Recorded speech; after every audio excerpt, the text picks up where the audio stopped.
आइए स्टूडेंट्स, अब मैं अपने लेक्चर को आगे कंटिन्यू करता हूँ। थियरी का लेक्चर है। सबसे पहले हम बात करते हैं ऑब्जर्वेशंस ऑफ कन्वर्जेंस सीक्वेंस।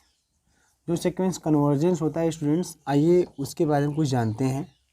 पहली बात है ना, सब जानते रहेंगे आप सभी लोग कि अ कन्वर्जेंट सीक्वेंस, अगर कोई सीक्वेंस कन्वर्जेंट है, अ कन्वर्जेंट सीक्वेंस, अगर कोई सीक्वेंस कन्वर्जेंस है, n have unique limit point. ठीक है स्टूडेंट्स, हैव यूनिक लिमिट कर सकते हैं, unique limit, that is if limit n tends to infinity an is exist then it is unique, ठीक है स्टूडेंट्स। मतलब कि अगर कोई सीक्वेंस कन्वर्जेंट है तो उसका एक लिमिट जरूर आपको मिलेगा। अगर लिमिट उसका मिलेगा तो एक फिक्स लिमिट होगा, यूनिक होगा, अलग अलग दो लिमिट नहीं आएंगे। ठीक है, अगर सीक्वेंस कन्वर्जेंट है तो है ना, एक ही लिमिट मिलेगा आपको, एक और केवल एक लिमिट मिलेगा। ठीक है, आगे स्टूडेंट्स बात करते हैं सेकेंड पॉइंट। सब इंपॉर्टेंट पॉइंट है, जानने लगी यार, इन सबका यूज मैं करूँगा।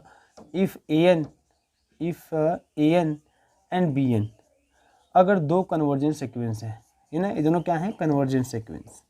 अगर ए एन बी एन क्या है, कन्वर्जेंट सीक्वेंस। ठीक है स्टूडेंट्स, अगर a n b n convergent sequence है तो एक बात कंफर्म है कि a n plus b n या a n minus b n, है ना, यह भी क्या होगा, यह भी कन्वर्ज करेगा, ये भी कन्वर्ज करेगा, but converse is not true, converse is not true.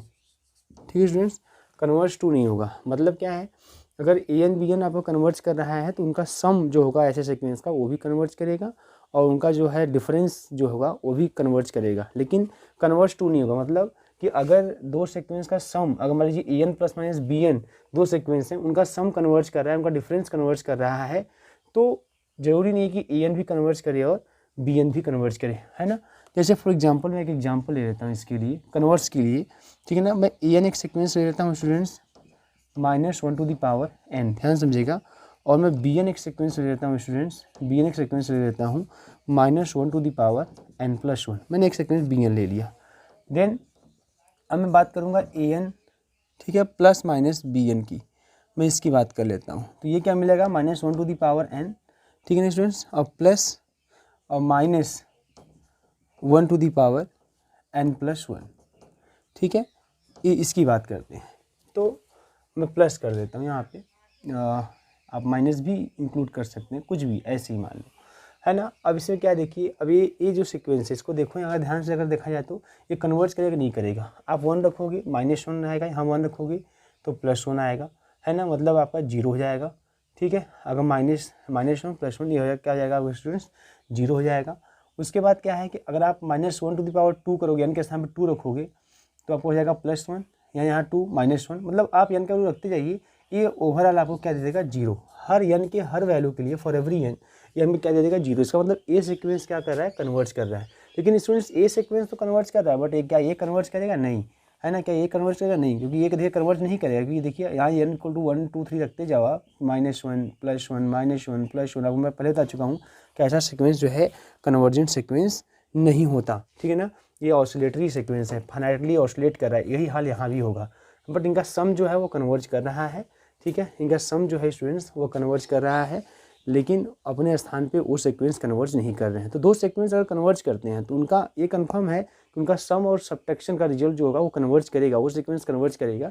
लेकिन अगर किसी दो सीक्वेंस का सम, है ना, अगर कन्वर्ज कर रहा है, मैं सम की ही बात कर लेता हूँ एग्जाम्पल में, है ना, अगर किसी दो सीक्वेंस का सम कन्वर्ज कर रहा है तो स्टूडेंट जरूरी नहीं है कि जो है वो सीक्वेंस भी कन्वर्ज करे, नहीं, मतलब जरूरी क्या है, वो करेगा ही नहीं। क्योंकि आप देख लीजिए, मैंने एग्जाम्पल मैंने ले लिया यहाँ पे, देखिए ये आपका कन्वर्ज कर रहा है, लेकिन ए एन और बी एन अपने स्थान पर कन्वर्ज नहीं कर रहे।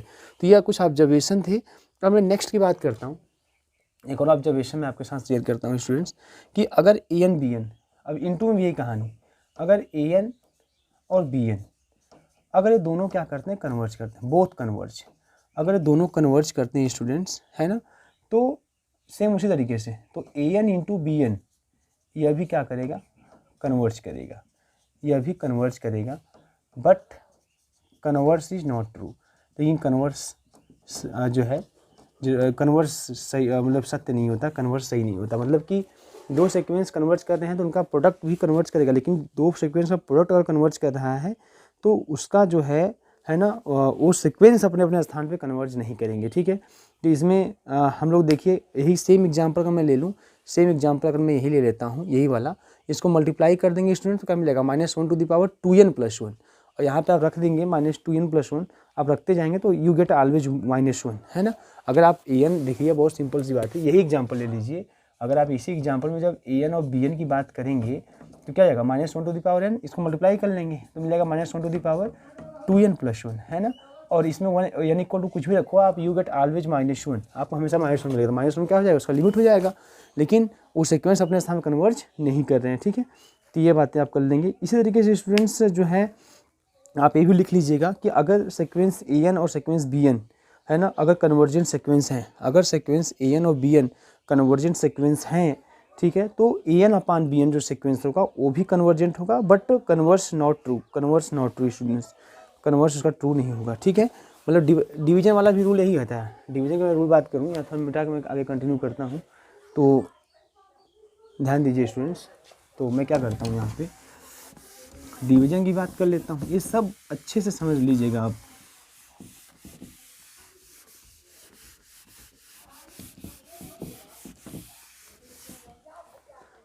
ठीक है स्टूडेंट्स, अब मैं बात कर लेता हूँ यहाँ पे, ध्यान दीजिएगा। मैं वही सेम अगला कंडीशन जो भी आपका है 4th नंबर की, अगर an एंड bn, ठीक है, अगर दोनों क्या करते हैं, कन्वर्ज करते हैं,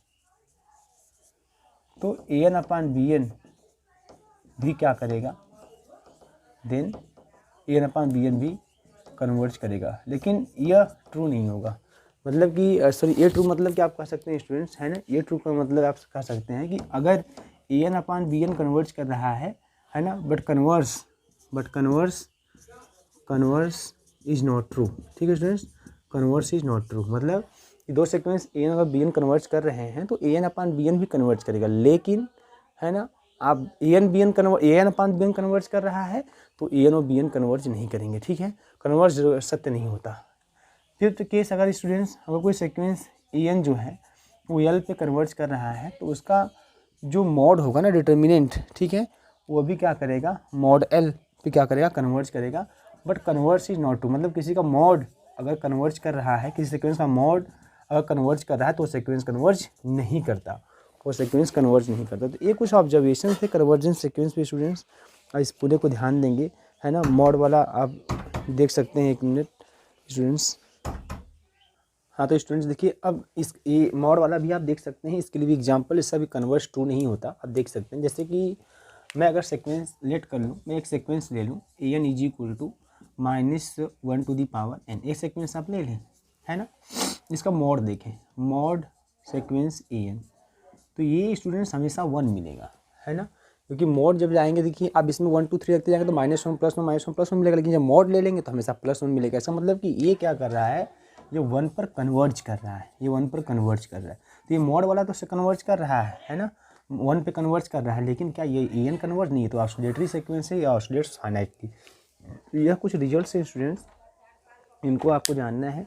उसके बाद कुछ और भी रिजल्ट्स मैं आपके साथ डिस्कस करता हूँ, ये सब आप जानिए, अच्छे से समझने की पूरी कोशिश कीजिए स्टूडेंट्स। जैसे अभी मैं देखता हूँ यहाँ पे नेक्स्ट 6, ये सब ऑब्जर्वेशन आपको ध्यान रहे, ठीक है। आपको अगर आगे कुछ करना है तो आपको बहुत बारीकी से चीज़ों को समझना होगा कि अगर an <= bn है स्टूडेंट्स, ठीक है, फॉर एवरी n, तो ये भी कन्फर्म है कि limit n tends to infinity जो an होगा, है ना, वो <= limit n tends to infinity जो है bn होगा। ठीक है, ये भी होगा। फिर उसके बाद स्टूडेंट्स हम नेक्स्ट ये सब आप एग्जांपल लेके अपने से भी देख सकते हैं चीज़ों को। अगर students limit n tends to infinity, अगर limit n tends to infinity, ठीक है students, an is equal to अगर 0 है एंड सीक्वेंस स्टूडेंट्स bn, एक सीक्वेंस bn है हमारे पास, है ना, वो बाउंडेड है, वो सीक्वेंस bn क्या है स्टूडेंट्स, वो बाउंडेड है, वो सीक्वेंस bn बाउंडेड है, तो ऐसे केस में देन आप कह सकते हैं, ऐसे केस में जो limit n tends to infinity an bn होगा वो 0 होगा। ठीक है स्टूडेंट्स, मतलब समझ रहे हैं आप, मतलब यह है कि अगर सीक्वेंस an कन्वर्ज, है ना, 0 पे कन्वर्ज कर रहा है और bn कोई सीक्वेंस बाउंडेड है तो जब उनका आप प्रोडक्ट करेंगे, है ना, उनका प्रोडक्ट करेंगे आप, तो आपको क्या मिलेगा, आपको 0 मिलेगा। वैसे उसका लिमिट जो है हमको क्या मिलेगा स्टूडेंट्स, 0 मिलेगा। ठीक है, आप इसको आराम से जो है चेक कर सकते हैं, कोई समस्या आपको नहीं होने वाली है। आगे हम बात करते हैं स्टूडेंट्स इसी संदर्भ में।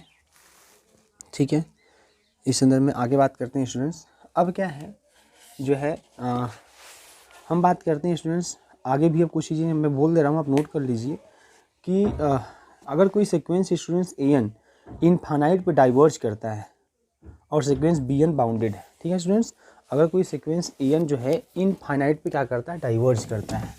ठीक है, मतलब कि अगर limit n tends to infinity an is equal to infinity आता है और bn बाउंडेड है, ध्यान रखिएगा स्टूडेंट्स, अगर limit n tends to infinity an जो है वो इन्फिनिटी आता है, इसका मतलब यह हुआ कि वो जो है ना, जो भी नंबर हो हमारा, हम बात कर सकते हैं कि अगर मान लीजिए limit n tends to infinity, है ना, an मैं करूँ तो प्लस इन्फिनिटी आ जाए, मतलब वो डाइवर्ज करे और सीक्वेंस bn क्या हो, वो बाउंडेड हो, वो हमारा स्टूडेंट्स बाउंडेड हो। तो ऐसे केस में जो an bn जो सीक्वेंस होगा ना, an bn सीक्वेंस, ठीक है, यह भी स्टूडेंट्स जो है डाइवर्ज करेगा, यह भी डाइवर्ज करेगा टू इन्फिनिटी। देखिए दोनों का मिला के देखिएगा आप, जैसे कि कन्वर्ज कर रहा था 0 पर an और bn बाउंडेड था, तो उनका प्रोडक्ट जो था, है ना, वह भी जो है 0 पे कन्वर्ज कर रहा था। लेकिन अगर मान लीजिए कोई सीक्वेंस an जो है वो इन्फिनिटी पे जो है डाइवर्ज कर रहा है और bn बाउंडेड है, तो an प्लस bn हमारा क्या होगा स्टूडेंट्स, वो भी डाइवर्ज करेगा इन्फिनिटी पे, और साथ ही साथ स्टूडेंट an इंटू bn भी डाइवर्ज करेगा इन्फिनिटी पे। ठीक है, और एक पॉइंट हम और डिस्कस कर लेते हैं कि एवरी कन्वर्जेंट सीक्वेंस, हर एक कन्वर्जेंट सीक्वेंस जो होता है, every convergent sequence is bounded, हर एक कन्वर्जेंट सीक्वेंस क्या होता है, बाउंडेड होता है। Every convergent sequence is bounded, है ना, but converse is not true, लेकिन कन्वर्स ट्रू नहीं होता, but converse is not true, है ना, हर एक जो है कन्वर्जेंट सीक्वेंस का बाउंडेड और कन्वर्स इज नॉट ट्रू। ऐसे स्टूडेंट्स मैं फॉर एग्जांपल ले लूँ, अगर मैं देखूँ an की बात कर लूँ, है ना, तो ये देखिए -1 टू द पावर n है, ये बाउंडेड है, है ना, ये बाउंडेड है ना, बट अगर बात की जाए, है ना, an का, तो ये क्या है, ये कन्वर्जेंट नहीं है। ठीक है, बात समझ में आ रही है, मतलब अगर कोई सीक्वेंस कन्वर्जेंट है तो बाउंडेड होगा कन्फर्म, लेकिन अगर वो कन्वर्ज कर रहा है but converse is not true, मतलब अगर कोई सीक्वेंस बाउंडेड है तो वह कन्वर्ज नहीं करेगा। जैसे यहाँ पे an है ना, जरूरी नॉट नेसेसरली कन्वर्ज, है ना, नॉट नेसेसरली ट्रू, तो an जैसे यहाँ -1 टू द पावर n है, ये कन्वर्ज कर रहा है स्टूडेंट्स, क्योंकि सॉरी ये बाउंडेड है ना, क्योंकि आप 1 2 3 कुछ भी रखो नेचुरल नंबर, यहाँ पे आपको हमेशा -1 +1 मिलेगा, मतलब हमेशा आपको जो इसकी वैल्यू, मोड की वैल्यू मिलेगी वो 1 लेस देन इक्वल टू 1 ही मिलेगा, है ना। तो इस केस में हम बोल सकते हैं कि जो सीक्वेंस an हो क्या है हमारा, वो बाउंडेड है। ठीक है, लेकिन जब an की बात करते हैं तो वह कन्वर्ज नहीं है। तो कोई सीक्वेंस बाउंडेड कन्वर्जेंट है, जैसे आप सीक्वेंस 1/n ले लीजिए, 1/n ले लीजिए, ये कन्वर्जेंट है, बाउंडेड भी है, 0 1 के बीच में बाउंड होता है। अब 1 2 3 रखते चले जाइए आपको 0 जो है इसका लोअर बाउंड मिल जाएगा, 1 अपर बाउंड मिल जाएगा। तो ये स्टूडेंट्स जो है ये इस तरीके से हमारा बाउंडेड है ना, ये हमारा कन्वर्जेंट भी है और बाउंडेड भी है। लेकिन ये हमारा जो देखिए ये सीक्वेंस जो है ये बाउंडेड है बट कन्वर्ज नहीं करता, तो converse is not true students. ठीक है, हम बात करते हैं अब कॉची सीक्वेंस के बारे में। ठीक है, कॉची सीक्वेंस को देखिए बहुत सिंपल है यह, उसको समझ लेते हैं हम लोग। वो ठंडे से स्टूडेंट्स इसलिए थोड़ा सा मिस हो जा रहा है, कभी भी लेक्चर हिम्मत ही नहीं पड़ रहा है ना, तो जल्दी देखते हैं हम लोग यहाँ पे। आप लोग रेगुलर कुछ ना कुछ क्वेश्चन सॉल्व करते रहिए। देखिए स्टूडेंट्स आगे जो है उसको देखते हैं हम लोग कि कॉची सीक्वेंस की बात करते हैं। ठीक है, कॉची सीक्वेंस की बात करते हैं। ठीक है, कॉची सीक्वेंस, तो ये क्या है, कहते हैं एक सीक्वेंस जो है sequence an is said to be Cauchy sequence, is said to be, ठीक है students, is said to be Cauchy sequence, is said to be Cauchy sequence students if for every of sign greater than 0 there exists a positive integer small m such that mod an minus am is less than epsilon, mod an minus a m is less than epsilon students, is less than epsilon, ठीक है। और साथ ही साथ for every मैं बोल सकता हूँ students, for every n is greater than or equal to m, for every n is greater than or equal to m, ठीक है। या इसको आप ये भी लिख सकते हैं कि mod a n plus p minus a n का जो आपका डिफरेंस आएगा वो लेस देन एप्सिलॉन आएगा, इज लेस देन एप्सिलॉन, ठीक है students. For every n greater than equal to m and p कोई पॉजिटिव इंटीजर है, पी कोई पॉजिटिव इंटीजर है ना, जो कि greater than or equal to 1 है, ठीक है स्टूडेंट्स। मतलब कि जो कॉची सीक्वेंस होता है ना, कॉची सीक्वेंस में आप देखेंगे जो सीक्वेंस कॉची सीक्वेंस होगा उसमें उसका किसी भी दो टर्म का डिफरेंस आप देखेंगे एक फिक्स इंटीजर के बाद है, एक फिक्स पॉजिटिव इंटीजर के बाद है ना, आप किसी दो टर्म का डिफरेंस देखते जाएंगे तो हमेशा क्या होगा, एप्सिलॉन से कम होगा। एप्सिलॉन के हर वैल्यू के लिए वो जो डिफरेंस जो होगा एप्सिलॉन से क्या मिलेगा, कम मिलेगा स्टूडेंट्स, ठीक है। मैं 1/n की बात करूँ, मैं फॉर एग्जांपल सीक्वेंस लेता हूँ स्टूडेंट्स 1/n, मैं 1/n की बात करता हूँ। ये कॉची सीक्वेंस है स्टूडेंट्स, ठीक है, ये क्या है, कॉची सीक्वेंस। आप जानते हैं स्टूडेंट्स 1/n मतलब आप कह सकते हैं ये कॉची सीक्वेंस है। 1/n मतलब है क्या, 1, 1/2, 1/3 है ना, 1/4, इस तरीके से स्टूडेंट्स, लास्ट में आपको 0 मिल जाता है। ये आपका 1/n सीक्वेंस है, ठीक है। अब मैं क्या करता हूँ, देखिए दो टर्म में लेता हूँ, मैं क्या कर लेता हूँ इसमें, बहुत सिंपल, मैं 1/n ले लेता हूँ और यम क्या है ना, यम n से कोई लेस है तो मैं एप्सिलॉन की वैल्यू फिट करता हूँ। मान लीजिए मैंने क्या कर दिया, बहुत सिंपल सा कॉन्सेप्ट स्टूडेंट्स, इसको मैं 1/, ठीक है, इसको 1/, मैं n-2 कर दूँ, n-2 कर दूँ और लेस देन मान लीजिए मैं हाफ कर दिया, या मैं यम ही कर दूँ, है ना, और लो इसको एप्सिलॉन कर दूँ। मैं जनरल में बातें कर लेता हूँ, है ना। ये कॉची सीक्वेंस है, देखिए कैसे यहाँ पे। अब मैं क्या करता हूँ यहाँ पे, तो इस तरीके से आपको क्या मिल जाएगा, इस तरह से आपको मिल जाएगा m-n और mn, है ना, ये मिल जाएगा लेस देन एप्सिलॉन, है ना, m-n, ठीक है, अपॉन mn, ठीक है स्टूडेंट्स। ये आपका, अगर मैं इसको सॉरी मैं एप्सिलॉन से मैं पहले इसको मैं लेके कंटिन्यू करता हूँ, तो यह इसको मैं लिखूँगा 1/, दो टर्म ले लिया 1/n माइनस 1/m, तो 1/n माइनस 1/m आप एलसीएम ले लेंगे स्टूडेंट्स, तो ये मिल जाएगा। हम इसको बाहर निकाल लेते हैं, तो बाहर निकालने पर चूँकि n m से क्या है, ज़्यादा है, तो ऐसे केस में हम बाहर निकाल लेते हैं n-m/mn के रूप में, कोई दिक्कत नहीं है, मोड है तो इस तरह से चलता जा सकता है, कोई समस्या नहीं होगी। इसको फिर मैं लिख सकता हूँ स्टूडेंट्स 1/m माइनस का 1/n। तो स्टूडेंट नो डाउट, अगर मैं क्या करूँ, मैं 1/n को क्या कर दूँ, ड्रॉप कर दूँ, तो ये ड्रॉप बैक जब कर दूंगा तो जो हमें 1/m मिलेगा वो इससे ग्रेटर मिलेगा, क्योंकि जो ये सब्ट्रैक्ट हो रहा है उसको हटा दीजिए। तो इसे मान लीजिए 1/2 माइनस 1/5, तो ये जो भी आएगा है ना, यह 1/2 से तो लेस होगा ना, तो मैंने क्या कर दिया, मैंने 1/n को हटा दिया तो 1/m मिल गया। अब बताइए ये जो रिजल्ट है ये लेस देन एप्सिलॉन कब आएगा, है ना, मॉड 1/n माइनस 1/m ये लेस देन एप्सिलॉन कब आएगा स्टूडेंट्स, इफ़, ठीक है, 1/m less than epsilon means that is if m, इसको मैं यहाँ भेज दूँ, इसको यहाँ, if m is greater than 1/एप्सिलॉन, ऐसा। मतलब बहुत ही सिंपल कॉन्सेप्ट, मतलब स्टूडेंट्स आप थोड़ा समझिएगा यहाँ पे, ठीक है। मैं क्या कर देता हूँ, मैं इसे इस सीक्वेंस में, ठीक है, मैं दो टर्म की बात मैं करने जा रहा हूँ, मैं क्या करूँ, एप्सिलॉन की वैल्यू फिट कर दूँ। मान लिया एप्सिलॉन इक्वल मैंने ले लिया 1/2 for every epsilon greater than 0, मान लिया मैंने 1/2 ले लिया, तो यम क्या लेना है, यम क्या लेना है स्टूडेंट्स, ऐसा वैल्यू जो अपना एप्सिलॉन से क्या हो, ग्रेटर हो। तो मैं क्या ले सकता हूँ, यम बताइए, इसको मैं 1/5 2 मिलेगा, 2 से ग्रेटर क्या हो 3, तो मैं यम इक्वल टू क्या ले लेता हूँ, है ना स्टूडेंट्स, यम जो है 3, 3, 4 ऐसा। तो आप देखिए, है ना, आप जो है आगे देखिए यहाँ पे, इसे 2 इसको छोड़ दीजिए, अब इनका डिफरेंस देखिए आप, है ना, आगे किसी भी टर्म का डिफरेंस देखिए, वो आपको 1/2 से कम मिलेगा। जैसे 1/3 माइनस 1/4 की बात करेंगे तो 12 आ जाएगा, मतलब 4 3 जा, है ना, देखिए स्टूडेंट्स 4 3 4 जा, तो 4 माइनस का 3 1/12, no doubt it is less than 1/2। तो कहने मतलब यह है कि बहुत ही कोई भी एप्सिलॉन आप ले लीजिए, है ना, कोई भी एप्सिलॉन आप ले लीजिए, है ना, जब यम की वैल्यू जो है 1/एप्सिलॉन ग्रेटर देन करेंगे आप, जब आप क्या करेंगे, जब यम की वैल्यू 1/एप्सिलॉन ग्रेटर देन करेंगे तो उसके बाद कोई भी टर्म सीक्वेंस कर लेंगे, आप देखेंगे उसका रिजल्ट एप्सिलॉन से क्या होगा, लेस मिलेगा। इसलिए 1/n क्या है स्टूडेंट्स, इसलिए 1/n जो है वो क्या है, कॉची सीक्वेंस है। 1/n क्या है आपका, कॉची सीक्वेंस है, ठीक है। अब मैं क्या करता हूँ, अभी आपको एक क्वेश्चन मैं और करके दिखाता हूँ, इन जनरल क्वेश्चन, इस सबको समझिएगा आप, मैं एक क्वेश्चन और करके आपको दिखाता हूँ और समझाने की पूरी कोशिश करता हूँ, तो देखिएगा स्टूडेंट्स।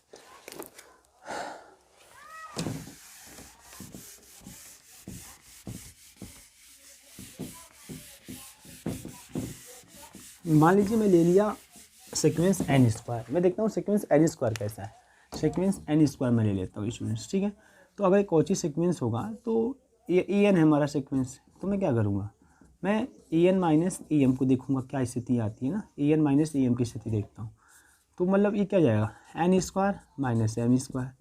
तो ये स्टूडेंट्स है ना, ये हमारा कैसा है, a n equal to n square. तो ए एन जब मैं a n sorry a n mod में ए एन इक्वल सीक्वेंस, तो mod a n minus a M करेंगे तो ये मिल जाएगा, ये मोड में मिल जाएगा एन माइनस एम और एन प्लस एम। तो स्टूडेंट्स नो डाउट है ना, n plus m, n minus m मिल जाएगा और क्या मिल जाएगा, एन प्लस एम। इसको बाहर निकाल सकते हैं, हमें पॉजिटिव ही रिजल्ट मिलेगा, इसमें कोई दिक्कत नहीं। क्यों पॉजिटिव मिलेगा स्टूडेंट्स, क्योंकि एन एम से ज़्यादा ही है तो ये पॉजिटिव, मतलब इसको मैं ऐसे ही लिख सकता हूँ, इसको मैं ऐसे ही लिख सकता हूँ। अब मैं क्या करता हूँ, अब मैं अगर जो है ड्रॉप कर दूँ किसको, है ना, अब मैं ड्रॉप कर दूँ किसको, मैं एन को ड्रॉप कर दूँ, तो एन को ड्रॉप कर दूँगा तो आप देखिए क्या होगा, ये है ना, इसको मैं ड्रॉप कर देता हूँ, छोड़ देता हूँ, तो क्या मिल जाएगा आपको। तो ये रिजल्ट आप कह सकते हैं कि ये रिजल्ट जो होगा, जो भी होगा ये रिजल्ट स्टूडेंट्स, ये क्या होगा, ये 2m से ग्रेटर होगा, ये रिजल्ट क्या होगा, 2m से ग्रेटर होगा। कैसे, देखिए आप कुछ भी ले सकते हैं ना, बहुत ही सिंपल। जैसे यम एन से लेस है, यम एन से लेस है, मान लीजिए मैं m इक्वल टू 1 ले लेता हूँ, n इक्वल टू 2 ले लेता हूँ, है ना। देखिए स्टूडेंट्स, m इक्वल टू 1 ले लेता हूँ, n इक्वल टू 2 ले लेता हूँ, तो मैं क्या करूँगा, ध्यान दीजिएगा।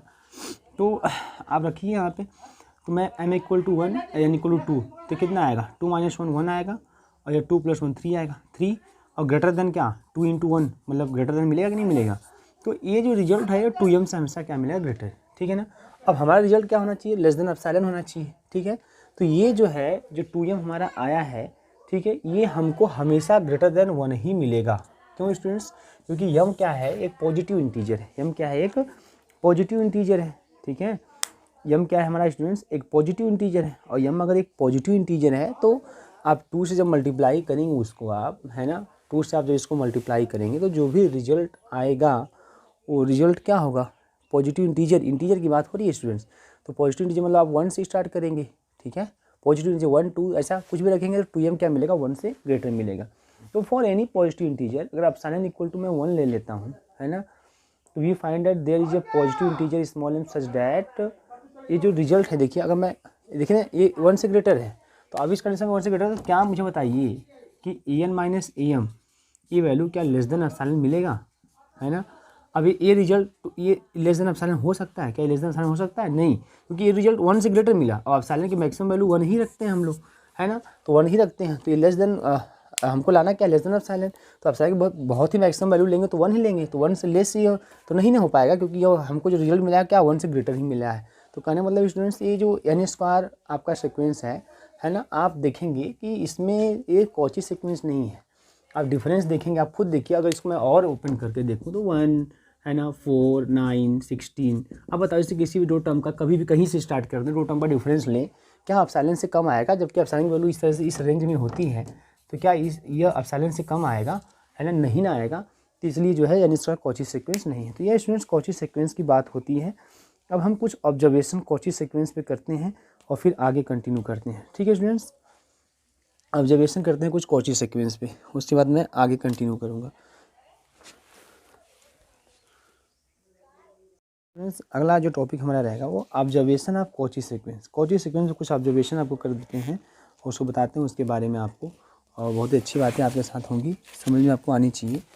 देखिए क्या होता है यहाँ पे, ठीक है, ऑब्जर्वेशन ऑन कॉची सीक्वेंस, ठीक है स्टूडेंट्स। आइए ऑब्जर्वेशन ऑन कॉची सीक्वेंस देखते हैं। कॉची सीक्वेंस कुछ ऑब्जर्वेशन, कुछ रिजल्ट कॉची सीक्वेंस से रिलेटेड, ठीक है। और हम हेडिंग करते हैं observation of Cauchy sequence. Cauchy sequence में हम कुछ ऑब्जर्वेशन की बात करते हैं। Observation of Cauchy sequence, number first students, अगर मान लीजिए सीक्वेंस ए एन और सीक्वेंस बी एन, ठीक है, आर कॉची सीक्वेंस, ये अगर दोनों कॉची सीक्वेंस हैं, ये क्या है स्टूडेंट्स, अगर ये कॉची सीक्वेंस हैं, ठीक है, तो नो डाउट, ठीक है, ये जो a n plus minus b n होगा या a n into b n होगा, और जो a n upon b n होगा, ठीक है ना, ये सब क्या होंगे, ऑल आर कॉची सीक्वेंस, ये सब के सब क्या होंगे, कॉची सीक्वेंस होंगे। ठीक है स्टूडेंट, ये सब कॉची सीक्वेंस होंगे। नेक्स्ट दूसरी बात याद रखिएगा कि एवरी कॉची सीक्वेंस, हर एक कॉची सीक्वेंस क्या होता है, एवरी कॉची सीक्वेंस, हर एक कॉची सीक्वेंस जो होता है वो बाउंडेड होता है। Every Cauchy sequence is bounded. ठीक है स्टूडेंट, हर एक कॉची सीक्वेंस क्या होता है हमारा, बाउंडेड होता है। Every Cauchy sequence is bounded. आइए हम बात करते हैं कि भाई एवरी कॉची सीक्वेंस बाउंडेड है, तो उसके बारे में देखते हैं। और नेक्स्ट, हर कॉची सीक्वेंस, कोई भी सीक्वेंस हर कॉची सीक्वेंस से वन अपार्ट यानी कॉची सीक्वेंस था वो आपका बाउंडेड था। ठीक है स्टूडेंट्स, वो आपको बाउंडेड था। नेक्स्ट हम अभी बात कर लेते हैं इसी तरीके से थर्ड पॉइंट कि अगर एक सीक्वेंस जो है और सीक्वेंस अगर मैं सीक्वेंस ले लूँ an ऑफ रियल नंबर, एक सीक्वेंस हमारा जो है ना, रियल नंबर का कोई सीक्वेंस है, रियल नंबर का कोई सीक्वेंस है, अगर ये कन्वर्जेंट है, इज कन्वर्जेंट। ठीक है स्टूडेंट्स, अगर ये क्या है, कन्वर्जेंट है, तो if and only if it is Cauchy sequence, it is Cauchy sequence, it is Cauchy sequence means, इसको ध्यान समझिएगा, अगर कोई सीक्वेंस कन्वर्जेंट है तो कॉची सीक्वेंस होगा, और अगर कोई सीक्वेंस कॉची सीक्वेंस है तो वो क्या होगा, कन्वर्जेंट भी होगा। ठीक है स्टूडेंट्स, अगर कोई सीक्वेंस कन्वर्जेंट है तो कॉची सीक्वेंस होगा, और कोई सीक्वेंस कॉची सीक्वेंस है तो कन्वर्जेंट भी होगा। अब मैं जो आपको बताने वाला हूँ बड़ा इंपॉर्टेंट है, मोनोटोनिक कन्वर्जेंस थ्योरम, है ना, ये बहुत ज़रूरी है स्टूडेंट्स। मोनोटोनिक, इस पर बहुत से क्वेश्चन आप देखेंगे, आप एग्जाम में आए होते हैं, IIT जैम, है ना। Monotonic convergence theorem, monotonic convergence theorem. अब ये मोनोटोनिक कन्वर्जेंस थ्योरम क्या है स्टूडेंट्स, है ना, आइए चेक करते हैं what is the monotonic convergence theorem. तो कहते हैं स्टूडेंट्स, अगर, बहुत इंपॉर्टेंट बातें हैं, अगर कोई सीक्वेंस, इफ सीक्वेंस, अगर कोई सीक्वेंस स्टूडेंट्स, अगर कोई सीक्वेंस an जो है हमारा वो मोनोटोनिक इंक्रीजिंग है। अब ये जानते हैं इंक्रीजिंग मतलब क्या है ना। अगर कोई सीक्वेंस हमारा an जो है वो मोनोटोनिक इंक्रीजिंग है, मैं इसके बारे में बात किया हूँ इंक्रीजिंग डिक्रीजिंग के बारे में, मोनोटोनिक इंक्रीजिंग है एंड बाउंडेड एबव है ना, मोनोटोनिक इंक्रीजिंग हो, बाउंडेड एबव, बहुत ही इंपॉर्टेंट ये टर्म है, इससे मैं कई क्वेश्चन सॉल्व करूँगा। देन स्टूडेंट्स, तो ऐसे केस में जो सीक्वेंस an होगा वो क्या करेगा, वो कन्वर्जेंट होगा। ठीक है, वह कन्वर्जेंट होगा। ठीक है, एंड और एक जरूरी बात, एंड इट कन्वर्जेज, और ये किस पर कन्वर्ज करेगा, कन्वर्जेज टू इट्स सुप्रीमम, वो अपने सुप्रीमम पे, जो जिस पर बाउंडेड एबव है ना, उस सुप्रीमम क्या करेगा, कन्वर्ज करेगा।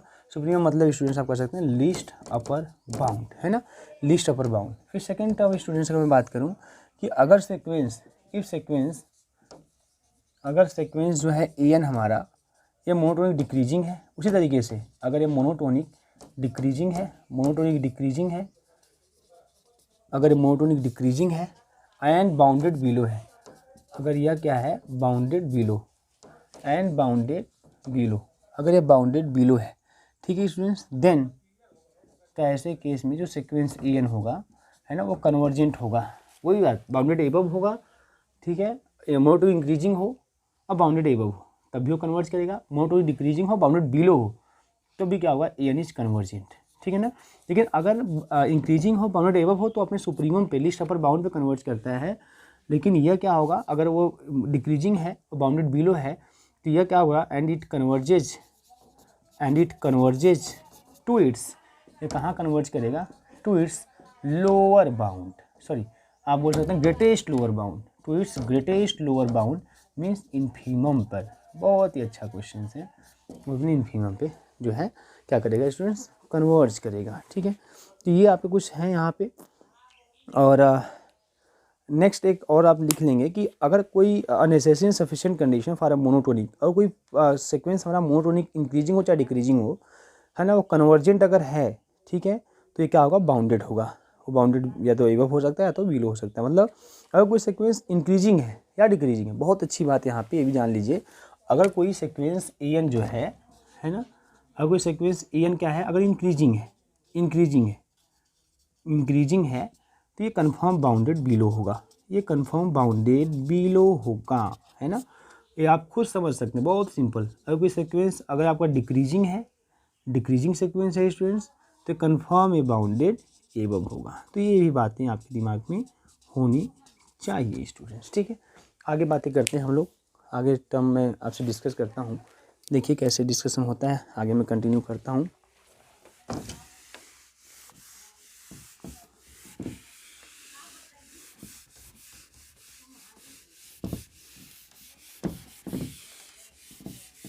सब टर्म आप अच्छे से तैयार कर लीजिएगा स्टूडेंट्स, हर एक टर्म आप अच्छे से तैयार कर लीजिएगा, ठीक है, इसमें कोई भी कमी मत कीजिएगा।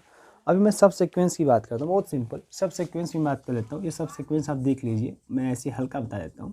जैसे मान लीजिए ए एन हमारा कोई सीक्वेंस है ना, 1/n, एन जो 1/n कोई सीक्वेंस है, मतलब इसमें क्या आएगा 1/2। मैं सिंपल, मैं ज़रा डेफिनेशन अपनी जा रहा हूँ क्योंकि मुझे कंपरेटिव बातें करनी है, ठीक है। तो इसमें हमारा काम बस बन जाना चाहिए, ये लास्ट में कंटिन्यू होगा, लास्ट में 0 पे जाएगा।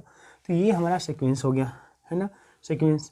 अब हम इसी में से इससे कुछ टर्म को लेकर, है ना, एक सीक्वेंस बना लें। जैसे मैं 1, 1/3 जितने भी ऑड टर्म है, 1/5, 1/7, यह अगर मैं इसको बना लेता हूँ, ठीक है, ये भी 0 पे ही होगा, ठीक है। तो ये हमारा जो है यह, एंड मैं Cn अगर मिले के ऐसे ही बना लूँ तब भी काम चल जाएगा, 1/2, 1/4, 1/6, है ना, इस तरीके से। मतलब कि यहाँ पर ये सीक्वेंस कैसा है, 1/, है ना, 2n-1 है, और ये सीक्वेंस क्या है, 1/2n है।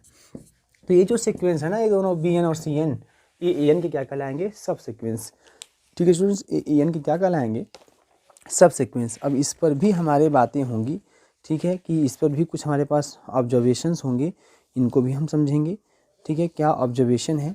लेकिन अब इसके ऑब्जर्वेशन को समझते हैं हम लोग, कुछ ऑब्जर्वेशन।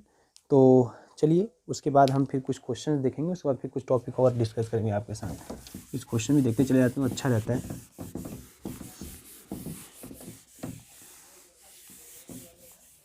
ध्यान दीजिएगा स्टूडेंट्स, ठीक है।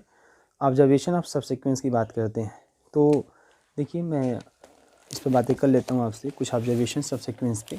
तो ऑब्जर्वेशन ऑन सब सीक्वेंस, ऑब्जर्वेशन ऑन सब सीक्वेंस, मैं सब सीक्वेंस पे कुछ ऑब्जर्वेशन आपको बताता हूँ, ठीक है ना।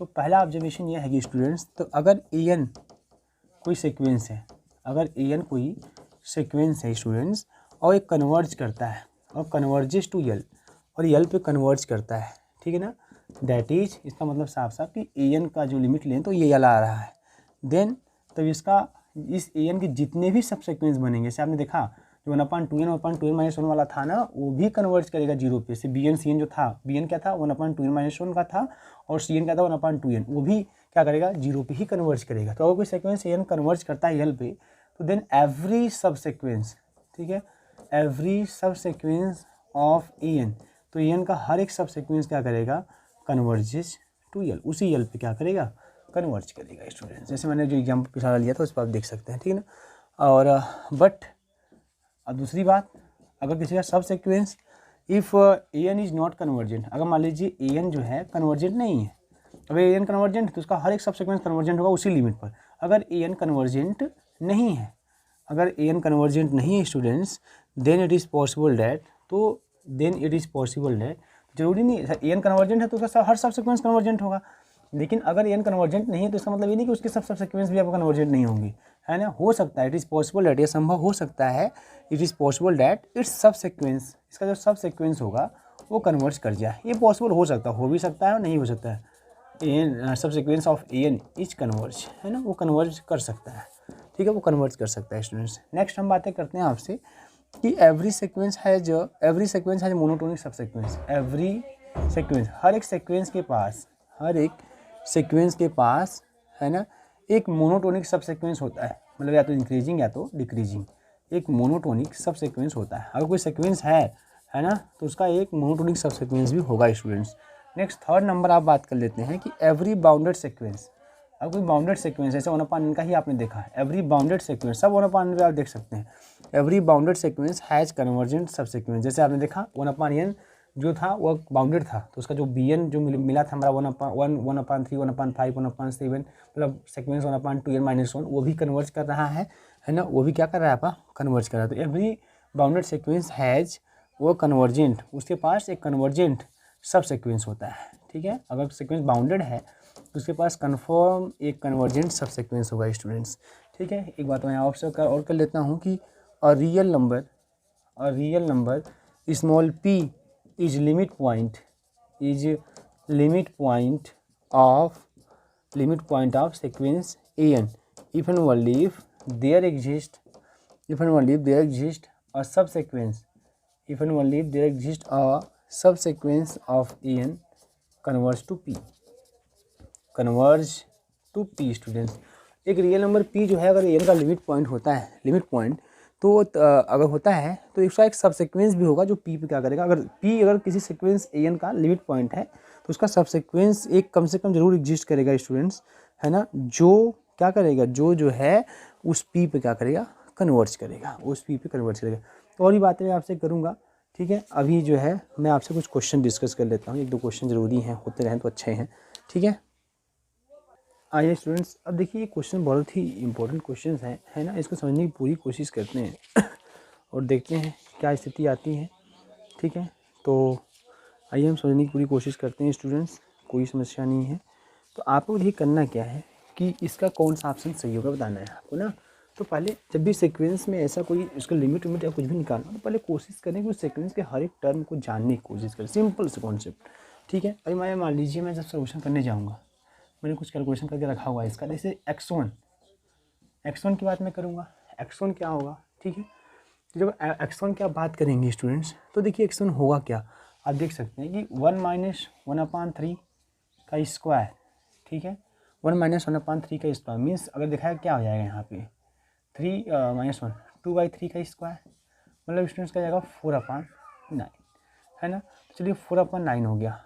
अब 4/9 मैं 4 में 9 से डिवाइड कर देता हूँ, ठीक है, 0.4, है ना, या 4 ऐसे आता रहेगा तो ये हो जाएगा 0.44।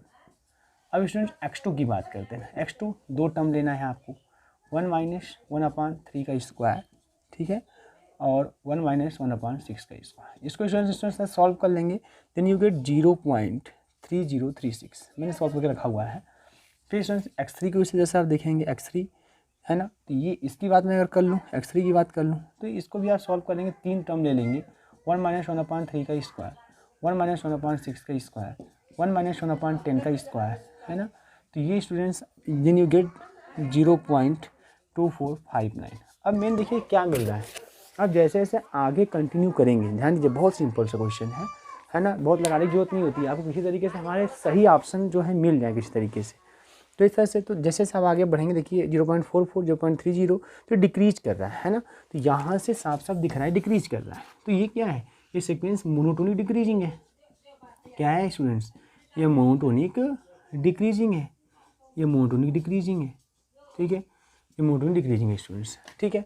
अब ये जब मोनोटोनिक डिक्रीजिंग है, ठीक है, तो ये डिक्रीज करता हुआ कहाँ पे जाएगा, ठीक है, ये डिक्रीज करता हुआ 0 पे जाएगा। ये डिक्रीज कर रहा लगातार ना, डिक्रीज करता हुआ कहाँ पे जाएगा, 0 पे जाएगा, ठीक है। बहुत ही सिंपल सा कॉन्सेप्ट है।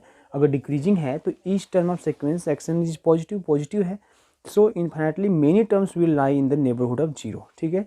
0 के नेबरहुड में कितने टर्म होंगे, इन्फिनिटली मेनी टर्म होंगे। मतलब बहुत ही सिंपल सा मतलब ये स्टूडेंट्स है कि इन चारों ऑप्शन में से अगर देखें हम तो मैं जीरो की बात करूँ, है ना, तो 0 इसका लिमिट पॉइंट होगा, क्योंकि जब मैं 0 का नेबरहुड बनाऊंगा 0 माइनस एप्सिलॉन 0 प्लस एप्सिलॉन, तो इसके नेबरहुड में बहुत से पॉइंट आएंगे इसके। देखिए ऐसे ऐसे करते जाएंगे, लगातार करते जाएंगे आप, तो ऐसे लगातार आप है ना कंटिन्यू करते जाएंगे। तो चूँकि इसके जो टर्म जो है इन्फिनिटी टर्म्स मिलेंगे, 2 से ग्रेटर चलेंगे आप, इन्फिनिटी टर्म्स मिलने वाले हैं। तो 0 इस रेंज में बहुत से टर्म आएंगे, है ना, इस रेंज में सीक्वेंस के बहुत से टर्म आएंगे, तो 0 क्या बन जाएगा, लिमिट पॉइंट। तो इसलिए स्टूडेंट्स इसका D option is right, D option is right. केवल आपको किसी तरह से ऑप्शन को पता कर लेना है ना, जस्ट, है ना, ऑप्शन को पता कर लेना है। आगे क्वेश्चन देखते हैं स्टूडेंट्स।